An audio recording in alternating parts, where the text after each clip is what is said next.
Police విచారణ అనంతరం కాకాని గోవర్ధన్ రెడ్డి మీడియాతో ఘాటైన కామెంట్స్. 2029 సాధారణ ఎన్నికల్లో కొవ్వూరు నియోజకవర్గం నుండి నలపరెడ్డి ప్రసన్న కుమార్ రెడ్డి భారీ మెజారిటీతో గెలవటం తథ్యం. రాసి పెట్టుకోండి అంటూ మీడియాతో మాట్లాడిన మాజీ మంత్రి కాకాని. నెల్లూరు జిల్లాలో మాకు ప్రతిపక్షం తెలుగుదేశం పార్టీ అనుకున్నాం, కానీ ఇప్పుడు ప్రతిపక్షం పోలీసు వాళ్ళయ్యారు. మేము నిద్ర లేచిన నుంచి పోరాటం చేయాల్సింది పోలీసులతోనే. కోవూరులో మైనర్ బాలిక విషయం గురించి నేను ఎక్కడా వక్రీకరించలేదు. ఎక్కడా కూడా బాలిక పేరు గాని తల్లిదండ్రుల పేరు గాని వాళ్ళ డీటెయిల్స్ మాట్లాడలేదు. కావాలని నాకు నోటీసులు ఇచ్చారు. డబ్బుందని ఏవైనా చెయ్యొచ్చు అనుకుంటున్నారేమో. కోవూరు ఎమ్మెల్యే ప్రసన్న కుమార్ రెడ్డికి ఆర్థిక బలం లేకపోవచ్చు, కానీ ప్రజాబలం భారీగా ఉంది. 2029 ఎన్నికల్లో కోవూరు నియోజకవర్గంలోని ప్రసన్న కుమార్ రెడ్డి రికార్డు మెజారిటీతో గెలుస్తున్నారు. డబ్బుంది కదా ఏమైనా చెయ్యొచ్చు అనే భ్రమలో ఉన్నారు. అన్ని చోట్ల డబ్బు పనిచేయదు. ధర్మం న్యాయం అనేది ఒకటి ఉంటుంది. కాకాని ఘాటు వ్యాఖ్యలు. ఇక నన్ను రెండోసారి విచారణకు పిలవలేదు. పోలీసులు అడిగిన ప్రతి ప్రశ్నకు సమాధానం చెప్పాను. ఒకవేళ మళ్లీ విచారణకు పిలిస్తే ఖచ్చితంగా హాజరవుతాను. పోలీసులు వైసీపీ నాయకులను అణగదొక్కటమే పనిగా విధులు నిర్వహిస్తున్నారు. బహుశా త్వరలో జరిగే మున్సిపాలిటీ, కార్పొరేషన్, సర్పంచ్ ఎన్నికల్లో కూడా పోలీసు వాళ్ళు చెప్పిన వాళ్లే పోటీ చేయాలా అంటూ సెటైర్లు వేసిన కాకాని గోవర్ధన్ రెడ్డి. కొంచెం మీరు అంతే ఒకటి రెండిట్లో డిలీషన్ ఒక దాంట్లో అది జోనల్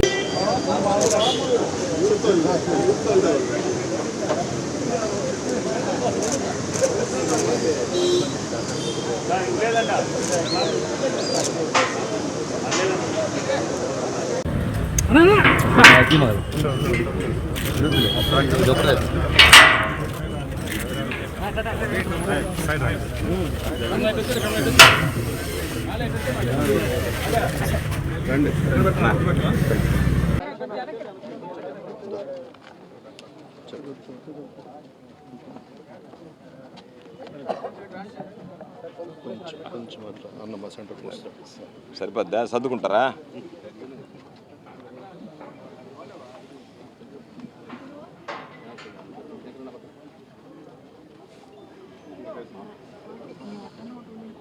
కోవూరులో ఇటీవల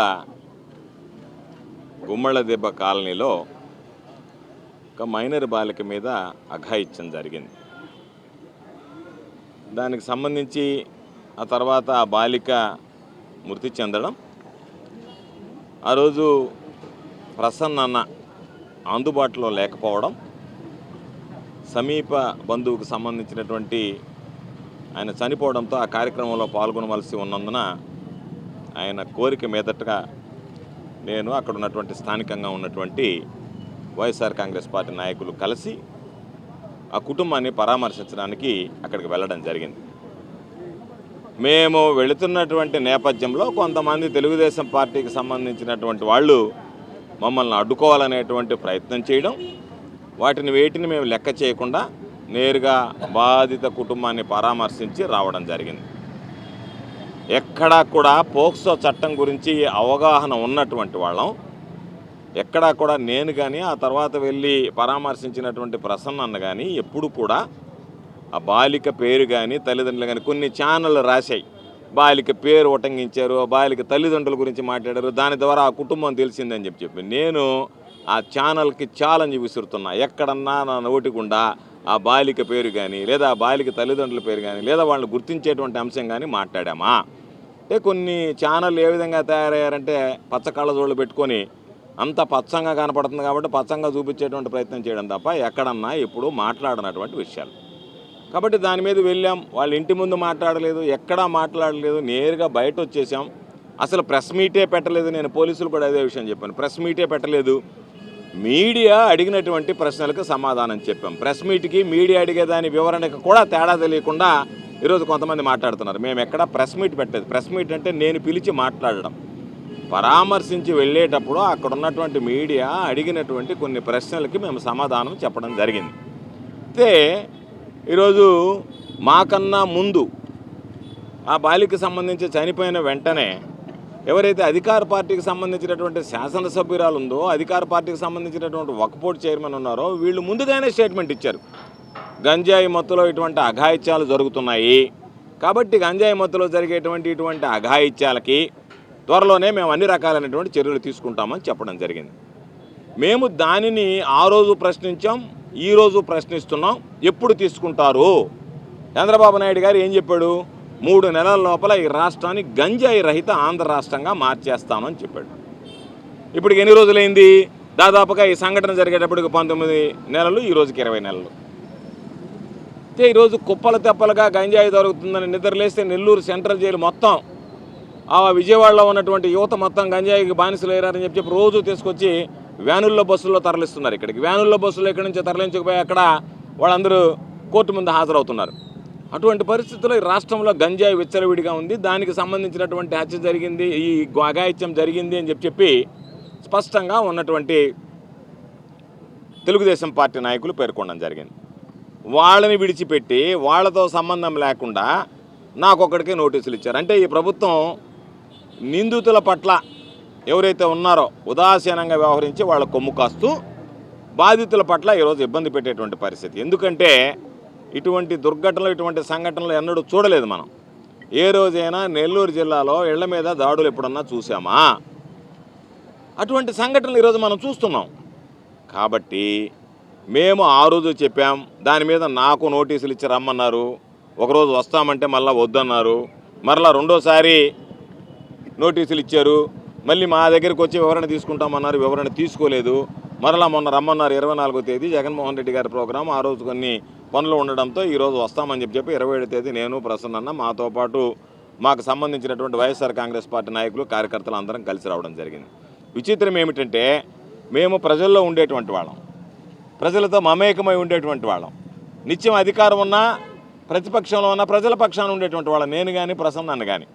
ఈరోజు మమ్మల్ని ప్రజల నుంచి వేరు చేయడానికి పోలీసులు ప్రయత్నం చేస్తున్నారు. మీరు ఎవరితో రాకూడదు, ఒంటరిగా రావాలా, మీతో పాటు బళ్ళు రాకూడదు, మీతో పాటు మనుషులు రాకూడదు, ఇక్కడికి మనుషులు రాకూడదు, వస్తే మీరే జవాబుదారి అని చెప్పి. అంటే మేము ఇంకా రాజకీయాల్లో కూడా రేపటి రోజు పోలీసు ఆర్డర్ వేసేటట్టుకుంది, మమ్మల్ని మీరు పోటీ చేయడానికి కూడా లేదని, నేను మీరు శాసనసభ్యులుగా కూడా పోటీ చేయడానికి లేదనేటువంటి నోటీసులు కూడా ఇస్తారేమో మాకు అనిపించింది. నేను చూస్తే మీరు జనాల్లోకి పోకూడదు, జనాలతో తిరగకూడదు, జనాలతో మాట్లాడకూడదు, జనాలు మీ దగ్గరికి రాకూడదు, మీతో పాటు జనం రాకూడదు, మీరు జనానికి వేరుగా ఉండాలని చెప్తే రేపు పంచాయతీ ఎలక్షన్లు వస్తున్నాయి, బహుశా అందరికి నోటీసులు ఇస్తారో మీరు పోటీ చేయడానికి లేదు, రేపు మేము ఎమ్మెల్యేలకు కూడా మాకు నోటీసులు ఇస్తారో మీరు పోటీ చేయడానికి లేదని. కాబట్టి ఇంత దురదృష్టమైనటువంటి, ఇంత దౌర్భాగ్యమైనటువంటి ప్రభుత్వాన్ని మేము చూడలే. ఈరోజు ప్రతిపక్షాలు ఎవరు మాట్లాడేవాళ్ళు లేరు ఈ జిల్లాలో. నెల్లూరు జిల్లాలో వైఎస్ఆర్ కాంగ్రెస్ పార్టీకి ప్రతిపక్షం ఎవరంటే పోలీసులు ప్రతిపక్షంగా వ్యవహరిస్తున్నారు. టీడీపీ వాళ్ళు వదిలిపోయారు, వాళ్ళు చేతులు ఎత్తేసారు, హ్యాండ్స్ అప్ అన్నారు, వీళ్ళే ప్రతిపక్షం. కాబట్టి ఇటువంటి నేపథ్యంలో ఈరోజు వీటికి భయపడం. నాకు నోటీసులు ఇస్తారు, ప్రసన్న దగ్గరికి పోతే ఆయన ప్రశ్నిస్తారు, లేదు ఇంకొక ఆయన పోతే నోటీసు ఇచ్చినటువంటి దాంట్లో బాధాకరమైనటువంటి విషయం ఏంటంటే పోలీసులు తెలిసి చేస్తున్నారా, తెలియక చేస్తున్నారా, ఏదో ఒకటి చేసేద్దామని చేస్తున్నారో తెలియదు. కానీ చట్టం అనేటువంటి దాని మీద కొన్ని నిబంధనలు ఉంటాయి. ఎవరు ఇవ్వాలి, ఒకవేళ ఇవ్వాలి అనుకుంటే బాధిత కుటుంబానికి సంబంధించినటువంటి వాళ్ళు ఇవ్వాలి. దారిని పోయే దానిలు ఇస్తారా? తెలుగుదేశం పార్టీకి సంబంధించినటువంటి వాడు ఇప్పుడు నేను పోయి ఒక కంప్లైంట్ ఇస్తాను, తీసుకోమనండి డిఎస్పీ గారిని, ఎవరైతే అక్కడ పోయి మాట్లాడారో వాళ్ళ మీద. కాబట్టి ఈరోజు నాకు నోటీసులు ఇచ్చారు, నాతో పాటు నా బిడ్డ పూజితమ్మకి నోటీసులు ఇచ్చారు. అంటే ఆ పాప ఇచ్చినటువంటి సమాధానం నాకు నచ్చింది. ఆ పాప ఏమన్నదంటే పూజితమ్మ సమాధానంలో, ఈ విధంగా మీరు నన్ను అడుగుతున్నారు, నీ దగ్గర ఏదన్నా ఆధారాలు ఉంటే ఇవ్వండి, ఫర్దర్ విచారణగా తదుపరి విచారణకు అని అడుగుతున్నారు. లడ్డు విషయంలో ముఖ్యమంత్రి, ఉప ముఖ్యమంత్రి మాట్లాడినటువంటి వ్యాఖ్యలకు వాళ్ళకి నోటీసులు ఇచ్చి వివరణ తీసుకుంటారా? ఏ ఆధారం ఉంటే జంతువులు కొవ్వు కలిసింది, ఫిష్ ఆయిల్ కలిసింది, దాంట్లో పిగ్ ఫ్యాట్ కలిసిందని మాట్లాడారా? వాటికి మీరు వివరణ తీసుకుని విచారణ చేస్తారా అని చెప్పి అడిగింది. కాబట్టి ఇది దురదృష్టకరమైనటువంటి ప్రభుత్వం, దౌర్భాగ్యమైనటువంటి ప్రభుత్వం, కూటమి ప్రభుత్వం. మా మీద కక్ష సాధింపులకు పాల్పడుతున్నారు. మా ఈ సుదీర్ఘంగా రాజకీయాల్లో ఉన్నటువంటి కుటుంబాలు, ఈరోజు వచ్చినటువంటి కుటుంబాలు, పెద్ద నల్లపురెడ్డి శ్రీనివాసులు గారి దగ్గర నుంచి ఇప్పటికి కూడా నెల్లూరు జిల్లా ప్రజలు ఆరాధ్య దైవంగా భావించేటువంటి కుటుంబ వారసత్వ రాజకీయాలను కొనసాగించేటువంటి వాడు ప్రసన్నన్న. కాబట్టి ప్రసన్నన్నకి పాపం ఒకటి విషయం ఒప్పుకోవాల్సిందే, ప్రసన్నన్నకి పాపం ప్రజాబలం ఉంది, ప్రసన్నన్న దగ్గర ధనబలం లేకపోవచ్చు. రేపు రాబోయేటువంటి రోజుల్లో కోవూరు నియోజకవర్గంలో మరలా ఆ ప్రజాబలంతోనే ప్రసన్నన్న ఏందనేటువంటిది రాష్ట్రానికి చూపించబోతున్నాడు అనేటువంటి విషయాన్ని గుర్తుంచుకోండి. కాబట్టి మీరేదో అనుకున్నారు కదా, మేమేదో బ్రహ్మాండంగా డబ్బు ఉంది కాబట్టి మేము డబ్బుతో ఏదైనా చేద్దాం కదా అని అనుకోవడం, అందరి మీద కేసులు పెట్టడం, అందరి మీద ఈరోజు ఏముంది నష్టం? ఒక హాఫ్ డే మాకు సంబంధించినటువంటి దాంట్లో మీరు తీసుకెళ్తారు, కూర్చోబెడతారు, అడుగుతారు. అసలు ఏమి ప్రశ్నలు అడగాలో కూడా పాపం తెలియలేదు వాళ్ళకి. మీరు ఏ హోదాలో ఉండారని అడిగారు నన్ను. నేను ఏ హోదాలో ఉండేది వాళ్ళకి తెలియదా? మీ హోదా తగ్గించిన పోక్సో కేసు అంటే ఏంది అని అడిగారు. పోక్సో కేసు అంటే ఏందయ్యా? ఆ మాత్రం తెలియనటువంటి వాడిని, నేను చదువుకున్నటువంటి వాడిని, నేను ఏమన్నా సోమిరెడ్డి లాగా చదువు సంజయలేని వాడినే ఆయన అనుకుని నన్ను అడుగుతున్నారు మీరు. చెప్పా పోక్సో అంటే prevention of children from sexual offences act అయ్యా అని చెప్పా. కాబట్టి ఏది క్వశ్చన్లు అడుగుతున్నారంటే పాపం రావాలా, పిలవాలా, వాళ్ళు మాత్రం ఏం చేస్తారు, ఏదో ఒకటి అడగాలా, అడగకపోతే కష్టం. కాబట్టి ఏదో రేపు వస్తుందో అన్న ఈనాడు పేపర్లో 25 ప్రశ్నలు అడిగారు గోవర్ధన్ రెడ్డి గారిని. అందుకని మీరు 25 కాదు 25,000 ప్రశ్నలు అడిగినా సమాధానం చెప్పేటువంటి ధైర్యం ఉంది, సమాధానం చెప్పగలిగినటువంటి సత్తా మాకుంది. కాబట్టి ఈరోజు మేము మరలా చెప్పేది ఆ బిడ్డ మీద అఘాయిత్యం జరిగింది.